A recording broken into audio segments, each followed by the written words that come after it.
Hi, and welcome to Education Roundtable. My name is Larry Petraccaro, and I have with me tonight my co-host, Johanna Wright, and we're lucky enough tonight to have Scott White. Scott is the interim director of guidance here at Columbia High School, and in fact has been involved in guidance for, 35 years, I think you mentioned.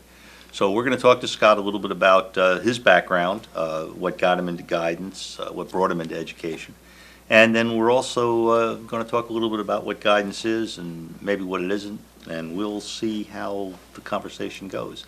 So Scott, thank you for coming. And so, thank you. Why don't you give us a little bit of background of what got you into guidance, got you into education, a little bit of background about yourself. We'll start with that. Well, I think that my sort of travels are pretty common, and I think that many students think that if they're going to set on this path, it's going to take them in a direction, and often life takes you on directions that your path doesn't take you. And I had no idea what I wanted to do. I was a psychology major. I took a cross-reference psych education course, and the teacher says, "Why don't you get certified in education?" And I said, "I'm not going to teach." And he goes, "Well, you have all the social studies courses. All you got to do is do student teaching." So I got my student teaching and then put my name out there for a job, and I got a job doing admissions at a small boarding school. Didn't even know that job existed. And then that was a temporary job, and I got a job at doing college admissions at Bard College. So, and then following that, at 26 years old, I became a director of guidance and a director of admissions at a day school in New York City called the McBurney School, which was a really neat place. It was a YMCA school. It was a very diverse school, much like this one, but much smaller. And I moved from there into the suburbs and was director of guidance at MKA and for 3 years, and decided I wanted to go to the public school route, and moved over to Montclair High. Was a guidance counselor there for about 14 years before I became guidance director. I was guidance director there for a while. Did 1 year. I went over to Westfield for a year with one of the people from Montclair, became principal there and brought me with him, but decided I wanted to go back to Montclair and lasted there until about 5 years ago when I moved over to Morristown. I was recruited there and worked there for 3 years under Tom Petraccaro. And then I retired, and I worked a year as a leave replacement at Morris County School of Technology, and was enjoying my retired life, mountain bike riding every day through the winter. And I got a call from Tom, and he said, "I need some help," and I ended up here. So here you are. Yep. Nice. Well, that's I won't say it's a circuitous route, but it's certainly one of those paths that life takes you on, right. I suppose, as you described it before. Is there any way, is it even possible, if you were to compare Columbia High School where you're here now, you've been here, what, about a year or so? Yep, just over a year. Has anything stuck out about the high school that compares positively or negatively with some of the other places that you've been? It's pretty similar to Montclair. I mean, each of the schools was somewhat different. Morristown was a very diverse school, but it had about a 30% Hispanic population, and that doesn't exist here. It had a very low African American population, but about 40% of the school overall were students of color. Here, I guess it's around 50-50, and Montclair and South Orange are probably the closest of the places I've worked. And Morris County School of Technology was very different, as was Westfield. But these two towns and schools are often compared. I think they're quite comparable. You got somewhat of a bimodal distribution, both economically and racially. They call both of them diverse schools, but really they're mostly African American and Caucasian. You don't really see a lot of, working class Catholics here. You don't see a large Asian population here. Pretty much a bimodal distribution overall. You have a wide diversity income. You have a lot of houses and individuals who are fairly wealthy and a fairly big group who are economically disadvantaged.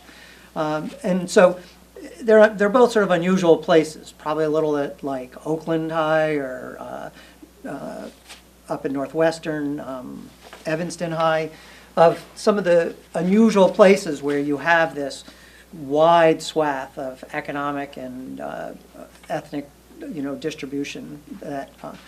Now the difference between, let's say, Montclair and here, it's more qualitative than quantitative. I mean, for instance, we were talking before, virtually everything that's done at Montclair, when you do like these senior awards, everybody mentions this kid's going to this college, this kid's going to this college. it just wasn't in evidence in the senior awards night. I think one person all night mentioned where the kids are going to college. It's a college-going population, but it's not as self-conscious a population. And I think it's a pretty accepting place here. I think Montclair likes to pride itself that way. My kids went there, but at least 2 of my 3 kids felt that it wasn't quite as accepting as they'd like it to be. So it's one of the things that struck me is, as we were talking before, when I talk to the 8th graders, I tell them, you can be what you want to be here. And I think that that's probably the greatest strength of the school. And, I said if a kid walked down a hall with one eye in the middle of his forehead with a couple of eyeballs in it, I don't think people would be going, ew. I think they'd be saying, cool, it's just that kind of place. Well, what do you see as our the biggest challenges here at Columbia? Well, we've talked about some of those challenges. I think that if I'm going to look at the school as a whole and the institution and where they need to go more than where they had, I think Tom Petraccaro came in, and he had very specific needs he needed to do. The administration were all interim, and it was a big job of finding those people and getting the ship right in that respect. Just general, things like faculty taking attendance and getting things under order, I think were really important. And I think the buildings were really important. In Montclair, they have to close the building down because 2 of their staircases collapsed. Right. And we're clearly in that direction without this infusion of cash that's going to be coming in the bond issue. So he had some important things to do, and I think that I think the district really owes him a debt of gratitude for the things he did. But really, he took step 1. If I was going to look as an outsider looking at the school, I think that the biggest issue is, I'll use it as an example of when I came into guidance the very first day. And the counselors were looking to me to, who is this person going to be coming in? And I told them that there are a couple of important things that you need to know on how you're going to be evaluated and how I'm going to judge you in this. And I said, number 1 is you're going to do as much of your efforts toward those who seek your attention as those who don't seek your attention. And it has to be at least 50-50 of you spending at least half your time following up on kids who will never find you if you don't find them. And I think the second thing is that, and this is sort of my overall perspective, is that I said to them, if it's a choice of what you need to do, and if it's a choice between taking care of people who can take care of themselves and those people who are more vulnerable and can't take care of themselves, your priority has to be taking care of the most vulnerable, because their needs are not going to be met without you. The people who seek help and know how to work the system, they'll find what they need some other way. Right. So, and I think that that's where our gap is right here. I think that we give somewhere between adequate to superior services to the people who are greatest need. I think that students who have classifications, students who have 504 plans, students who have psychiatric issues.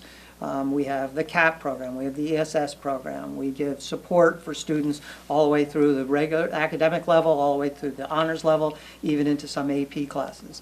So those are all things that I think we do very well. I think that things that we don't do well is take care of those people who don't have a voice. I don't think that we're reaching out to those people. I don't think, if we look at where we spend our money, very little of our money is spent on those students.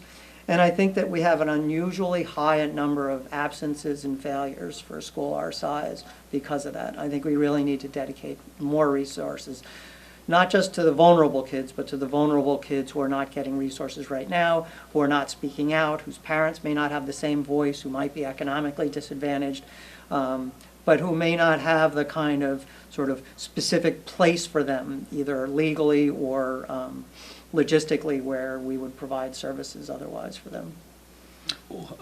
How would do you have any suggestions about how you would go about it, or do you have you run across examples of other districts that perhaps have addressed this issue that you brought up and addressed it that you think is reasonably successfully? Well, there are a number of things. I think there has to be some improvement of the management issues of the school, particularly attendance. I think that is, if I was going to look at, what is the things that first need to be taken care of, and we took care of our buildings, we took care of our sort of general operations of having the right people in the right places. I think that the next step is the just total management of the building, of having attendance, discipline, oversight. And I think we're doing an okay job there. I just don't think it's consistent enough, and I think that there's, that we need to sort of do a positive thing. Now, to answer your question, when I was in Montclair, they had the Gateway program, which is at Essex County College, where you're a board member. We had about 30 kids go there who were potential dropouts. We had a big picture program on campus. We traveled down to Camden to the Big Picture School down there and saw this, wonderful model of a program. I think that I'd love to see an alternate program here. I know we used to have one at Montrose that is no longer existing. I mean, I have a whole list here that I can go through of some things that I'd like. I mean, I can read some of them off. One of them would be providing some courtesy busing to areas that are, further away, but that don't Yes. necessarily meet the needs of them. I think we have 2 social workers for the special ed population. We have no social workers here for the regular ed population. I think that one of the highest risk populations in the school is the Creole-speaking population, and I think that it would be good to get a social worker who can speak Creole and Spanish in particular. I think that we used to have deans here who were Right. specifically dedicated to attendance and discipline. I think that doing that part-time has not worked.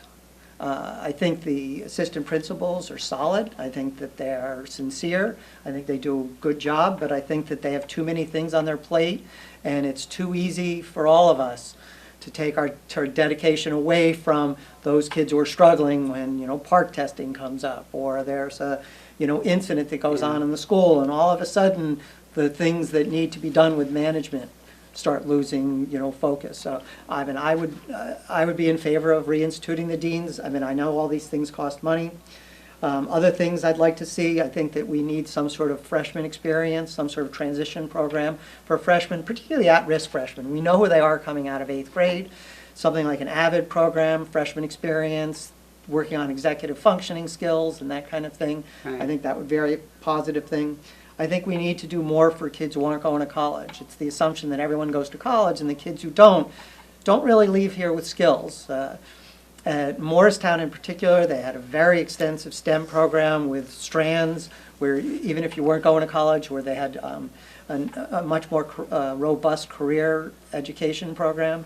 I think something would be good here. One thing I tried to do when I was leaving Morristown was to get something like certification for a home health care aide or other medical Right. professions. Home health care aide is a 60-hour course. We could certainly offer that here. Once they turn 18, they can be tested. I don't think that I think the curriculum is relatively staid here. I think the social studies curriculum is pretty much in the dark ages, as I've seen it. I think that needs to be a revamping.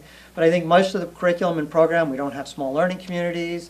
We don't have an innovative education. The schedule itself the schedule has been designed, from the early 1900s, late 1800s, on a bell schedule based around factories. And there's been a lot of innovation over the last 100 years. It seems like this school educationally is sort of stuck in the early 1900s in terms of the model that we have here. I think one of the biggest things is that we don't have a lot of variation here. You walk into the building, you're going to go to school, you're going to attend 8 periods of classes, and you're going to go home. Okay, Scott, we're going to have to stop for a minute. Thank you for all that, but we're going to have to take a break. So if you stay with us, we'll be back in about a minute.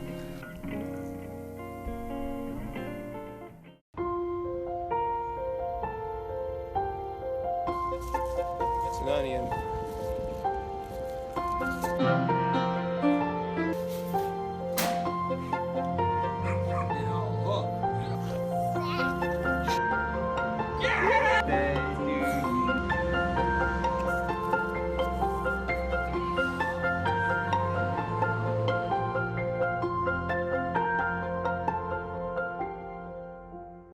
Hi, welcome back to Education Roundtable. This is Larry Petraccaro with Johanna Wright and Scott White.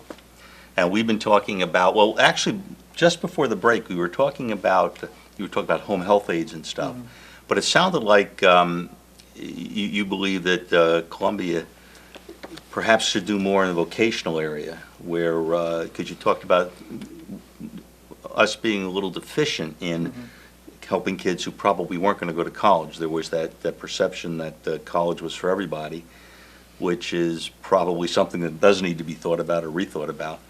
And you'd also indicated that perhaps we're about 100 years behind the time in some of our curriculum, but let's talk about the vocational aspect of it. That sounded like an interesting thought that you had there. Well, I mean, we used to, where the loft is now, used to be an auto shop. Most schools had things like electrical, plumbing, and things like that. I mean, we're an economy that's changing, and virtually, everything that can be done somewhere else is going to be done somewhere else. So, and I'm all for, kids learning high-level computer skills. But, in the 80s when I was at MKA, everybody was going into computer programming. And then, 10 years later, most of the computer programming was happening in places like India. But there are certain things that we know can't be sort of farmed out. Right. Nurses, teachers, painters, electricians, those are things that we have to be doing in-house. And I think that some of them are becoming lost arts. I mean, I was with the MAC kids and we were training them for our guidance homerooms, and I asked how many of those kids were planning on going to education, because now you're going in homerooms, I'm teaching you skills, how to do classroom management. The number of kids who raised their hands, 0. So, I mean, I think that everybody wants to be a lawyer or a doctor, right? Those are grand ambitions. I'm fine with them. But, there are other people, there are some people who are, for instance, I want to go back to the idea of who's school good for. For most people, school is a social good. It gives them more options in life, and it provides more opportunity to understand their world around them. But not everybody thrives in schools, particularly a traditional school. And my son was one of them, my youngest son, my brother was one of them. They hated school. They found their places out, at the end of high school and toward college. But, I think that we need to have avenues for every life. There's that book, Stages of a Man's Life, and there's stages of a student's life, stages of a child's life. And not everybody falls into the same place, and I think that we need more avenues for kids, and whatever those avenues are. And if kids, if a certain kid doesn't, learn in a traditional way, then we need some non-traditional things for them. And whether it's career training or an alternate school or having education, which is much, somewhat different with thematic education, I think we just need more things for the variety of people are out there. I think that probably one of the deficits of this school is it assumes everybody walking in the building has a similar way that they should go through school, and I don't believe in that. And that's the thing. Here in this district, we had all of those things. As you mentioned, the auto mechanics. We had wood shop, that, yeah. Plumbing. All of those things for kids who some would come and stay a half day and went right out into the workforce, started their own businesses. A lot of volunteer work with the carpentry and things of that nature. But all of those things, home economics, look how many kids we have that are chefs now. We have several kids who have come out of this district who are major in terms of cooking and their careers, nursing, as you said. Those things are here. So what would you suggest? How is a way that we can bring these things back to help our children? Because as you said, everyone isn't going to be college material. Well, I think we need to think about, and I think you guys on the board need to think about what are your priorities and what are some, maybe do surveys of some of the students who aren't going to college and Right. what kind of things, what kind of training they would need. At Morristown, for instance, not only did they have a culinary program, but it ended up with a Save Serve certification where they could work in an institutional setting doing food preparation, Right. et cetera. I mean, there it was even more desperate because we had 20, when that group of unaccompanied minors came in over the border, I mean, we had 70 kids come in at one time, and all of them, didn't have the means to go to college. They weren't going to be getting federal or financial aid, and their ability to go to college was somewhat limited. So we needed to make sure that when they went out, left us, that they had skills to be in the workplace. And whatever they are, I think that, and even higher order skills, something like warehouse management or supply chain management. I mean, Amazon is this, big, behemoth now. Yes. They need people to move this stuff along, so why don't we, even on the high school level, train people on what the 21st century careers are going to be? I don't think we're doing enough thinking about where our kids are going to be going. And like I was saying, my brother, for instance, you know, he was not going to be somebody who reported to somebody else. He ran bike stores his whole life. Well, it would have been really good for him to have the kind of sort of 3-year sequence in terms of how to run a business, for instance, so that when he decided to do that, I mean, he learned it on his own, but it would have been nice for us to have it here. But I think that we can have career pathways for kids which are not necessarily lower level careers. They can be higher level careers. I think we should scaffold it at every level and make sure that students who leave, I mean, I think that there's been this pendulum swing. And the pendulum for a long time was, I mean, and there was, and were there problems in the past? Yeah. You know, for instance, you know, when I was a kid, it was well known that, you know, guidance counselors would tell students of color or students who were weak to go to either community college or vocational schools. So the schools said, well, we're not going to recommend community colleges anymore, and we're going to get rid of these vocational things because of the sins of the past. Well, now the community colleges, where, you know, you're working, you know, on the board of Essex County College, are doing marvelous things. Yes. And now the cost of college has gone up double the rate of inflation for the last 30 years.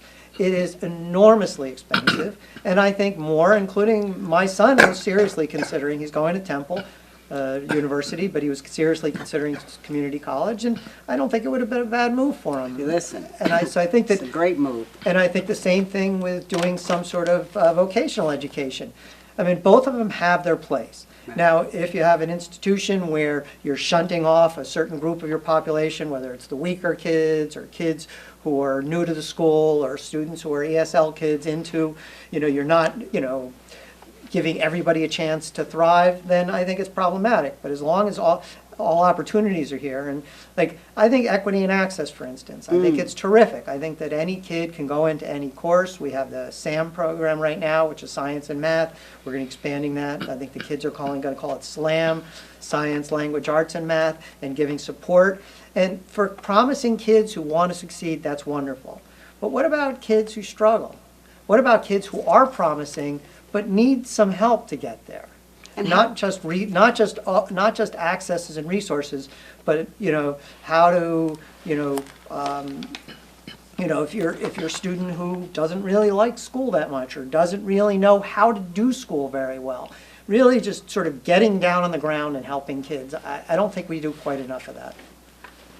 Well, do we need, excuse me again, do we need another way to measure the success of what we're doing in guidance then? Because you're talking about a range of things which is very different than, you know, my traditional way of thinking about it is Right. just that you're preparing kids to go to college. And you've made it very clear that that is not necessarily what needs to be done. So would we be measuring things differently, do you think? Yeah, I don't think it's a net situation where if you do more of one or better at one, you're going to be weaker at the other. Mhm.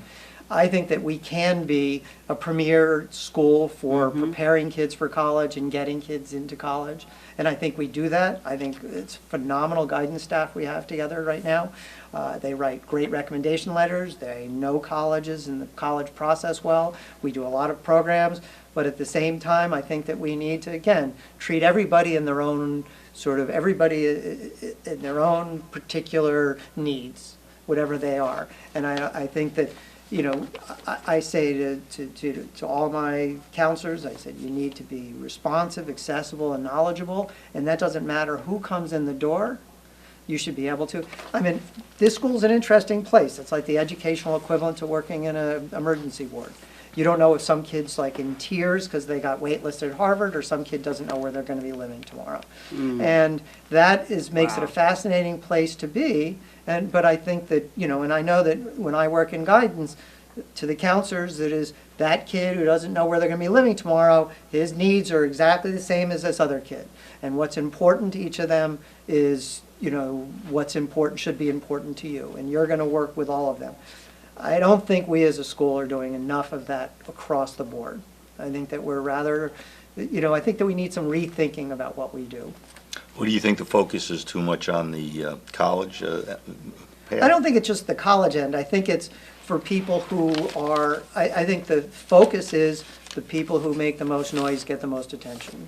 And I think that people who threaten to sue us get the most attention. I think people who are in two-family affluent households who feel like they should be getting more of the slice of the pie get more of the attention. I think the people who get the least amount of attention are people who are economically and educationally disadvantaged, people of single-parent households, people who are not as knowledgeable about how to work the system. Well, And I Scott, think- you mentioned that at the very beginning, that Right. you put a high priority on the vulnerable population that we Right. had, and you wanted the guidance counselors to kind of divide their time up equally. How do you do that, in the sense that, how do you know that you're going to make this shift, and what are you going to be able to see that's telling you that the guidance office and the counselors themselves are making that shift to really pay more attention to the more vulnerable?